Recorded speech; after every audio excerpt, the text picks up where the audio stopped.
స్థాయి నుంచి పార్టీని మరింత బలోపేతం చేస్తామని తెలిపారు జగన్. శ్రీవారి దర్శనం తర్వాత తన దీక్షను విరమించారు డిప్యూటీ సీఎం పవన్ కళ్యాణ్. లడ్డూ కల్తీని నిరసిస్తూ 11 రోజుల పాటు ప్రాయోజిత దీక్ష చేశారు. ఆ తర్వాత మాతృశ్రీ తడగొండ వెంగమాంబ అన్నప్రసాద కేంద్రాన్ని సందర్శించారు డిప్యూటీ సీఎం. ఇవాళ తిరుమలలోనే బస చేసే అవకాశాలు ఉన్నాయి. రేపు తిరుపతి వారాల సభలో పాల్గొన్నారు.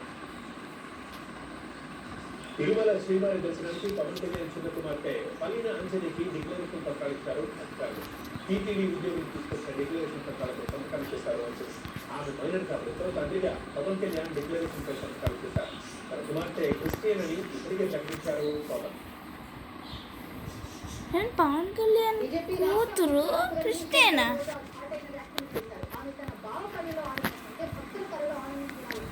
సుప్రీంకోర్టు వ్యాఖ్యలను పురస్కరించి పక్కదోవ పట్టించారన్నారు. కల్తీని ఈ విషయంపై ఎలాంటి విచారణ చేపట్టకుండానే సీఎం చంద్రబాబు మత విద్వేషాన్ని ఎత్తగొట్టేలా మాట్లాడుతున్నారు.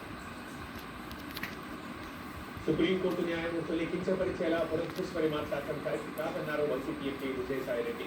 లడ్డూ విషయంలో పురంధేశ్వరి వ్యాఖ్యలు న్యాయ విరుద్ధం, కోర్టు ధిక్కారం కిందకి వస్తాయన్నారు. చంద్రబాబు రాజ్యాంగ పరంలో ఉన్నారు కాబట్టి ఏదైనా మాట్లాడొచ్చు అని చెప్పడం సరికాదన్నారు. మాజీ మంత్రి బీఆర్ఎస్ వర్కింగ్ ప్రెసిడెంట్ కేటీఆర్ పై తీవ్ర విమర్శలు చేశారు మంత్రి కొండా సురేఖ. మహిళలను కించపరిచేలా పోస్టులు పెట్టారని కేటీఆర్ వారి టీంకి కూడా చెప్పారన్నారు. ఎస్టీ మహిళా సీతక్క మేయర్ విజయశ్రీ మీద కూడా అసభ్యంగా పోస్టు పెట్టారని మండిపడ్డారు కొండా సురేఖ. మంత్రి కొండా సురేఖపై సోషల్ మీడియా పోస్టులతో తమకు ఎలాంటి సంబంధం లేదన్నారు కేటీఆర్. తమకు సంబంధం లేని వ్యవహారంలో మాపై వేలుస్తున్నారని ఆరోపించారు. నాకు కుటుంబం, భార్య, పిల్లలు లేరా ఆవేదన వ్యక్తం చేశారు కేటీఆర్.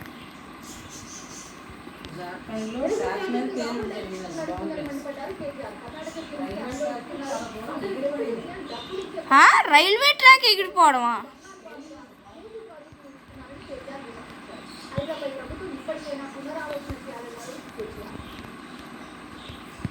కాంగ్రెస్ మేనిఫెస్టోలో ఇచ్చిన హామీలు నెరవేర్చాలంటూ 370 జీవో బాధిత ఉపాధ్యాయులు గాంధీ భవన్ దగ్గర కుటుంబ సభ్యులతో వచ్చి ఆందోళన చేశారు.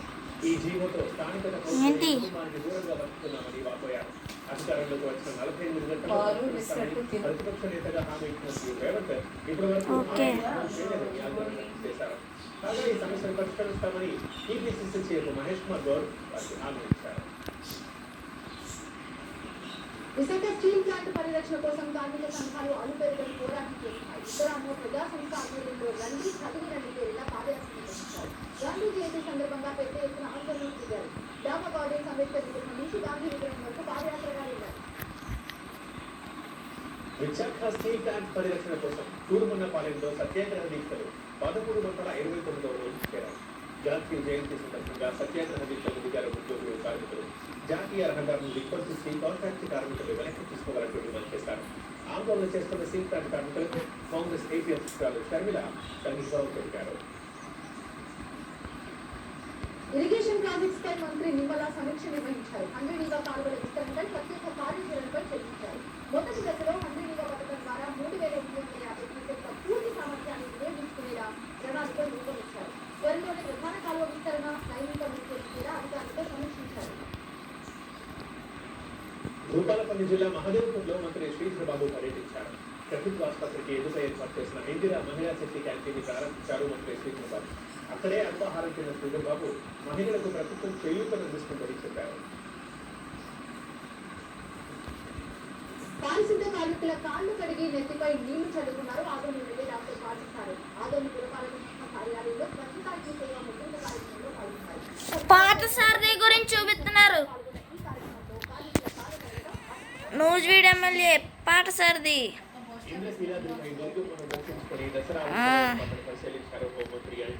భక్తులకు ఇబ్బంది కలగకుండా ఏర్పాటు చేశామన్నారు.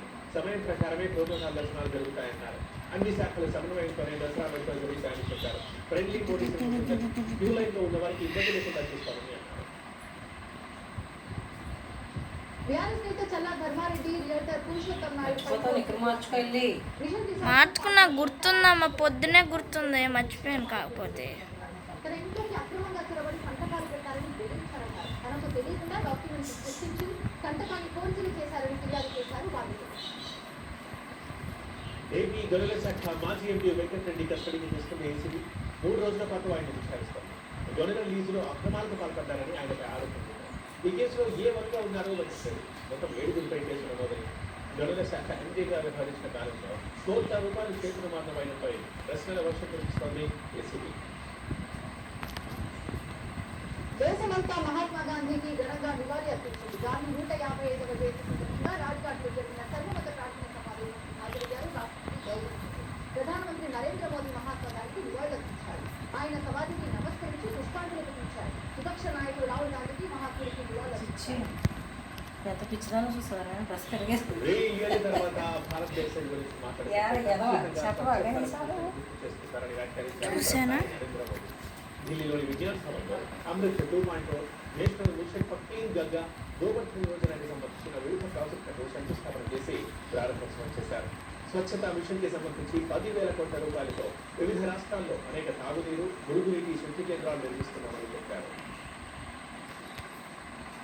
గాంధీ జయంతి సందర్భంగా ఢిల్లీలో ఉన్నటువంటి పార్లమెంట్ ఆవరణలో నిర్వహించిన స్వచ్ఛతా అభియాన్లో లోక్సభ స్పీకర్ ఓం బిర్లా పాల్గొన్నారు. ఉత్తరప్రదేశ్ సీఎం యోగి ఆదిత్యనాథ్ లక్నోలో స్వచ్ఛ భారత్ మిషన్ లో నిధులను శుభ్రం చేశారు. ఢిల్లీలోని తన నివాసం వెలుపల చీపులు పట్టుకుని వీధి శుభ్రం చేశారు కేంద్ర మంత్రి చిరాగ్ పాస్వాన్. దేశవ్యాప్తంగా మహాలయ అమావాస్య సందడి కనిపించింది. హరిద్వార్లో భక్తులు పుణ్యస్నానాలు చేసి తమ పితృదేవతలకు తర్పణాలు అర్పించారు. పశ్చిమ బెంగాల్లోని గంగాసాగర్లో వేలాది మంది భక్తులు పుణ్యస్నానాలు చేసేందుకు తరలివచ్చారు. తమిళనాడు తిరువయ్యూరులో భక్తులు తమ పూర్వీకులకు తర్పణాలు అర్పించారు. మహారాష్ట్ర పుణె జిల్లాలో హెలికాప్టర్ కూలిపోయి మంటలు ఇద్దరు పైలట్లు ఇంజనీర్లు చెందారు. ఢిల్లీకి చెందిన హెరిటేజ్ ఏవియేషన్ సంస్థకు చెందిన హెలికాప్టర్ ముంబైలోని జుహూకి వెళ్తుండగా బౌధాన్ ప్రాంతంలోని కొండ ప్రాంతాల సమీపంలో కూలింది. ఘటనా స్థలిలో సహాయక కార్యక్రమాలు చేపట్టారు. అగ్నిమాపక శాఖ సిబ్బంది. బాలీవుడ్ యాక్టర్ గోవింద ఆరోగ్యం నిలకడగా ఉందన్నారు ఆయన సతీమణి సునీత ఆహుజా. ప్రమాదవశాత్తు లైసెన్స్ దిగని పేలి పాదంలోకి బిల్లెడు తీసుకెళ్ళినట్టు చెప్పారు. ఎల్లుండి డిశ్చార్జ్ అవుతారని చెప్పారు. గోవింద ఆరోగ్యం కోసం పూజలు చేస్తున్న అభిమానులకు కృతజ్ఞతలు చెప్పారు ఆమె. పశ్చిమాసియాలో తీవ్ర ఉద్రిక్త పరిస్థితులు నెలకొన్నాయి. ముష్కర వేటలో ఉన్న ఇజ్రాయిల్ దిగకొట్టింది ఇరాన్. 181 మిసైల్ని ఆ దేశంపైకి సంధించింది. ఇజ్రాయిల్ రాజధాని టెల్ అవీవ్తో పాటు ఆ దేశ సైనిక స్థావరాలు దానిగా ఈ మిసైళ్ల దాడి నిర్వహించింది ఇరాన్. ఇజ్రాయిల్ కి దక్షిణ భాగంలో ఉన్న నేవతీవ్ ఎయిర్ బేస్ టార్గెట్ గా ఈ దాడిని నిర్వహించింది. ఇరాన్ చేసిన దాడుల్ని సమర్థంగా తిప్పికొట్టామని ప్రకటించింది ఇజ్రాయెల్. షార్ట్ రేంజ్ లాంఛర్లని ఐరన్ డోమ్ అడ్డుకుంటే లాంగ్ రేంజ్ మిసైళ్లని డేవిస్ వింగ్ అనే వ్యవస్థ, ఆరో 2, ఆరో 3 వ్యవస్థలు అడ్డుకున్నాయి. ఇరాన్ చేసిన దాడుల్లో ఇజ్రాయెల్ ని ఏం చేయలేకపోయారన్నారు ఇజ్రాయెల్ ప్రధాని నెతన్యాహు. టెల్ అవీవ్లో ఇద్దరికి స్వల్ప గాయాలయ్యాయని, అంతకుమించిన ప్రభావం ఏమీ లేదని అన్నారు. ఇరాన్ దాడులతో ఇజ్రాయిల్ మిత్ర దేశాలు అలర్ట్ అయ్యాయి. ఇజ్రాయిల్ కి ఎలాంటి సాయాన్నైనా అందించేందుకు సిద్ధమంటున్నారు. తమ పూర్తి మద్దతు ఇజ్రాయిల్ ఇస్తుందని, ఆ దేశ పౌరులను రక్షిస్తామంటున్నారు. అమెరికా కమలా హారిస్ సైతం ఇజ్రాయిల్కి మద్దతు ప్రకటించారు. సరే, ఇజ్రాయెల్లోని భారతీయులు క్షేమంగా ఉన్నారని అక్కడి నుంచి వచ్చిన ఒక వీడియో సూచిస్తుంది. తమ భద్రత గురించి ఆందోళన పడాల్సిన అవసరం లేదంటున్నారు వారు. టెల్ అవీవ్ మీద రాకెట్లు దూసుకొచ్చినప్పుడు తామంతా బంకర్ షెల్టర్లోకి వెళ్లిపోయామని తెలంగాణ వాసులు తెలిపారు. సైరన్ మోదుగానే షెల్టర్లో తలదాచుకున్నామని వివరించారు. అత్యవసరమైతే తప్ప ఇరాన్ కి వెళ్లొద్దంటూ భారతీయులకి కేంద్రం ట్రావెల్ అడ్వైజరీ జారీ చేసింది. ఇరాన్ లో ఉన్న వారు అలర్ట్ గా ఉండాలని, తెహరాన్లోని భారత రాయబార కార్యాలయంతో టచ్ లో ఉండాలని చెప్పింది. పశ్చిమాసియాలో ఏర్పడిన ఉద్రిక్త పరిస్థితులను నిశితంగా పరిశీలిస్తున్నట్టుగా తెలిపింది విదేశాంగ శాఖ. పశ్చిమాసియాలో ప్రాంతీయ యుద్ధం జరిగే అవకాశంపై భారత్ చాలా ఆందోళనతో ఉందని తెలిపారు విదేశాంగ మంత్రి జయశంకర్. గత ఇజ్రాయెల్ పై హమాస్ వెలిపెట్టు జరిగిన దాడిని ఉగ్రవాద దాడిగా పరిగణించడంతో పునరుద్ధరించారు. ఇందుకు అనుగుణంగానే ఇజ్రాయెల్ స్పందించిందన్నారు. సాధారణ పౌరులకు నష్టం జరగకుండా అంతర్జాతీయ మానవతా చట్టం అమలు చేయాలని సూచించారు జయశంకర్. ఇరాన్ దాడుల నేపథ్యంలో డెన్మార్క్ రాజధాని కోపెన్హాగన్లోని ఇజ్రాయెల్ రాయబార కార్యాలయం సమీపంలో 2 పేలుళ్లు చోటు చేసుకోవడం ఘటనలో ఎవరికి హాని జరగలేదని డానిష్ పోలీసులు తెలిపారు. బాంబ్ పేలుళ్ల తర్వాత ఈ ప్రాంతంలో భద్రతను మరింతగా పెంచింది డెన్మార్క్ ప్రభుత్వం. షారుఖ్ ఖాన్ హీరోగా తెరకెక్కిన జవాన్ సినిమా జపాన్లో రిలీజ్ కానుంది. గతేడాది ప్రపంచవ్యాప్తంగా రిలీజ్ అయిన ఈ సినిమా 1150 కోట్ల వసూలు సాధించింది. ఈ సినిమాని జపనీస్ లో డబ్ చేసి రిలీజ్ చేస్తున్నారు. నవంబర్ 29న జపనీస్ వర్షన్ ప్రేక్షకుల ముందుకు రానుంది. మహాత్మా గాంధీ జీవితం ఆధారంగా తెరకెక్కుతున్న వెబ్ సిరీస్ కి సంబంధించిన అప్డేట్స్ ఇచ్చారు మేకర్స్. గాంధీ జయంతి సందర్భంగా ఈ షోకి ఏఆర్ రెహమాన్ సంగీతం అందిస్తున్నట్టుగా వెల్లడించారు. దర్శకత్వంలో అప్లాజ్ ఎంటర్టైన్మెంట్ బ్యానర్ పై కాంతారా ట్రీట్మెంట్ కి సంబంధించి మరో ఇంట్రెస్టింగ్ అప్డేట్ వైరల్ అవుతుంది. ఈ సినిమాలో మలయాళ star hero Mohan Lal guest role చేస్తున్నారు. హీరో రిషబ్ శెట్టి తండ్రి పాత్రలో మోహన్ లాల్ కనిపించబోతున్నారన్న టాక్ వినిపిస్తుంది. కాంతారా సూపర్ హిట్ కావడంతో ప్రీక్వెల్ మీద కూడా భారీ అంచనాలున్నాయి. ప్రస్తుతం హిట్ 3 షూటింగ్ లో బిజీగా ఉన్నారు హీరో నాని. ఓవైపు షూటింగ్ చేస్తూనే కాస్టింగ్ కూడా ఫైనల్ చేస్తున్నారు. ఈ సినిమాలో నానికి జోడిగా కేజీఎఫ్ జూనియర్ శ్రీమతి శెట్టి నటిస్తున్నారన్న టాక్ వినిపిస్తారు. ఇప్పటికే ఆమె వైజాగ్ స్కెడ్యూల్ లో పాల్గొన్నట్టుగా ప్రచారం చేస్తున్నారు. బాండ్ ఫ్యాన్స్ కి గుడ్ న్యూస్ చెప్పారు ఆ సిరీస్ మేకర్స్. ఇప్పటివరకు బాండ్ సిరీస్ లో తెరకెక్కిన 25 సినిమాల్ని ఒకే ఓటీటీ ప్లాట్ఫామ్ లో అందుబాటులోకి తెస్తున్నట్టుగా వెల్లడించారు. అక్టోబర్ 5న బాండ్ డే సందర్భంగా ఈ సినిమాలు స్క్రీన్ కానున్నాయి.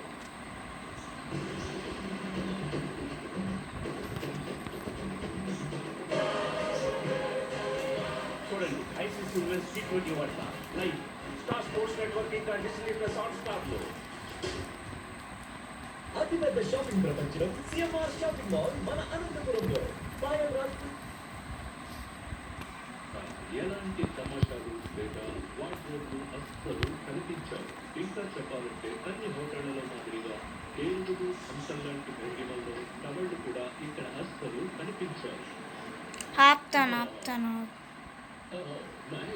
చాలా బాగుంది. వెచ్చదనం కోసం ఆగమ్మా. హిందీ రాస్తానని అబద్ధం చెప్పు, 10 గంటలు చదువుతానని అబద్ధం చెప్పు, కూర తింటానని అబద్ధం చెప్పు.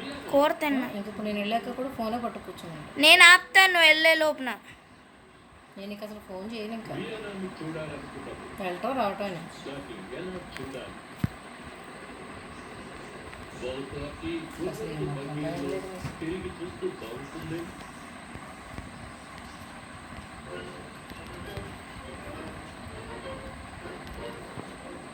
లేదంటే నమ్మకస్తుడైన ఆస్ట్రియన్ డ్రైవర్ రోలాండ్ నడిపే ఈ క్రూజ్ వ్యాన్లో కూడా వియన్నా చుట్టి రావచ్చు. ఒకవేళ నాకు ఇంకొక జన్మంటూ ఉంటే ఇప్పటి వరకు తయారు కాని అతి పెద్ద అత్యంత ఖరీదైన పెళ్లి కేకులో ఒక ఎరుకలా చూస్తాను. అప్పుడు నాకు ఇంట్లో ఉన్న భారం కలుగుతుంది. ఆర్కిటెక్చర్ని ప్రేమించే వాళ్లకు ఈ నగరాన్ని చూస్తే కడుపు నిండిపోతుంది. చాలా వరకు మధ్య యూరోప్లో విస్తరించి ఉండే విస్తారమైన సామ్రాజ్యాన్ని నిర్మించడానికి, మరీ ముఖ్యంగా ఇలాంటి రాజభవనాలను నిర్మించడానికి ఎంతో డబ్బు అవసరమవుతుంది. అవును, భారీ స్తూపాలను, ఈ గుర్రాల మీదున్న సాంస్కృతిక విగ్రహాల నిర్మాణానికి ఖచ్చితంగా ఎంతో పన్నును వసూలు చేస్తుంటారు. అయితే నాకు సాసేజ్ సాంగ్స్ అంటే ఇష్టం. నాకు బ్రాడ్ ఫ్రూట్ సాసేజ్లన్నా ఇష్టమే. ప్రత్యేకించి ఆవాలతో తయారయ్యే కెంప్ అంటే మరీ ఇష్టం.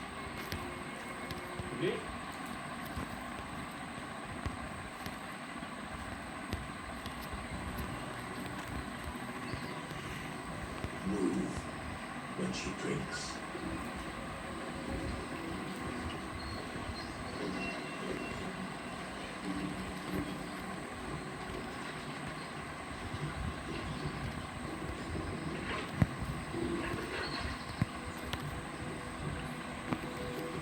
Stay low in the gullies and pools. అయ్యో, ఏంటిది? జీబ్రా నీళ్ళు తాగుతుంది. వచ్చేసింది సార్. కింద కొనుక్కుంటే వచ్చేస్తుంది. అది పట్టేసుకుని చంపేద్దామని. అంత సైలెంట్గా వస్తుంది తెలియదు. సింహ పుల పులది అలాగుంది. ఈ మొక్క ఆడ సింహాలు జుట్టు ఉండదు, మగ సింహాలు జుట్టు ఉండదు. చూడు ఎలా ఉందని చూడు, ఎలా దాటుతుంది చూడు. Strength in numbers, unnecessary when cunning and teamwork may bring her down.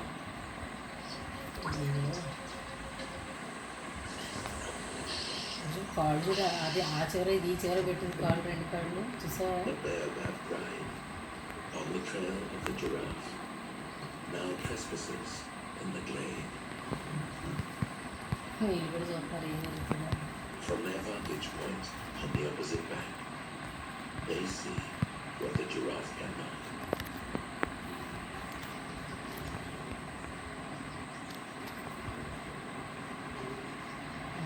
Same Wait, observe. సరే. If the glade lioness's tactics pay off, the baobab bride may still eat giraffe today. చంపేస్తే అందరూ కలిపి వచ్చి తిన్నాను ప్లాన్ చేశాను చూడొచ్చు ఎంత